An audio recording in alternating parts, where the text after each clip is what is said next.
An interesting question for me is does the huge number of surfers and the commodification of all our trappings and our lifestyle goods make surfing, does it ruin it?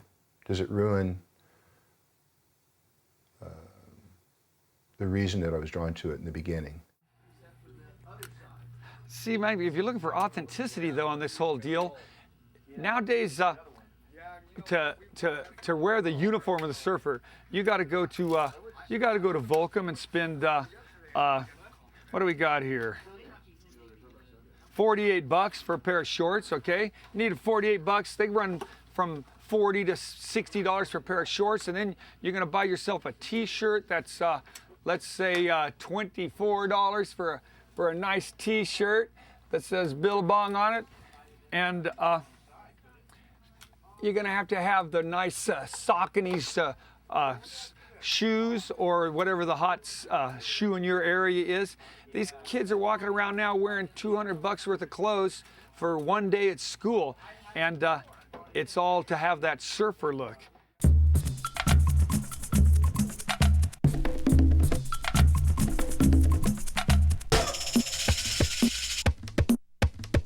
Just consume. Every 6 months when the new line comes out, you better be first in line.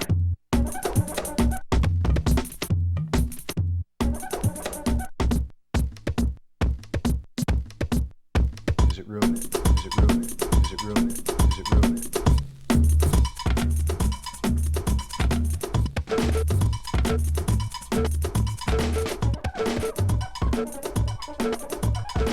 Just consume.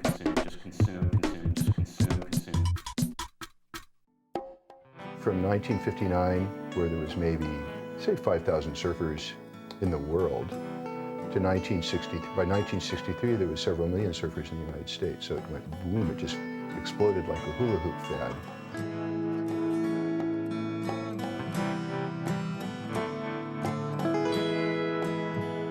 Whether you're a Fountain Valley 18-year-old white male, or if you're in Iowa or anywhere where they sell this stuff in the malls, at that age, you're just pure conscious. And these kids, if you walk, they're just like sunflowers that just turn to whatever sun. As the West Coast takes over more of a role in terms of fashion, and I think it will. It's just going to take time. That you're going to see a lot of changes in how people dress and actually how people, live their lives in the world today. So, and that's okay. I don't see any reason why it's not okay. I mean, would you rather have it be football? I don't know.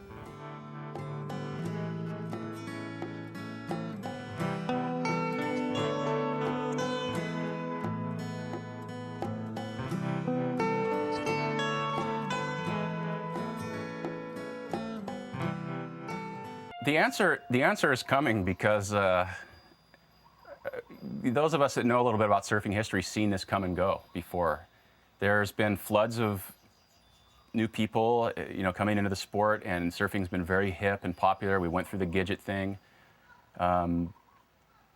Japan went through a phase where surfing was just an enormously popular thing in the late 70s and early 80s, and of course it still is, but it comes and goes.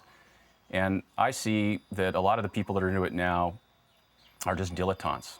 They're dabbling in the latest, mountain biking, rock climbing, the latest bourgeois bohemian pursuit. It wasn't that the surf industry did anything wrong. It's just that there's so many more people in the water today than there was 30 years ago. And certainly a lot of people would like to go back to the good old days. Me for one, because I used to be able to surf Newport and Huntington pretty much by myself, go down to Trestles and be 6 guys out in the water. It's just not like that anymore. The one thing I will say is that the surf, skate, snow culture, I think, has been one that, for whatever reason, I think with such sort of commitment, dedication, fulfillment, from snowboarding down mountains, skateboarding across streets and ledges and benches and whatnot, surfers riding across waves, it's like, hey, this is a great thing that I do. I don't necessarily need that much of it. I'm going to stay so true to my roots of what this thing is. And it's kind of one of those things where it's like if people are loving their thing so much, other people get interested. Wow, what do they have? What's going on there? So I think a lot of sort of corporate America has seen this in surfing, skateboarding, and snowboarding, and gone, wow, these are some fascinating people.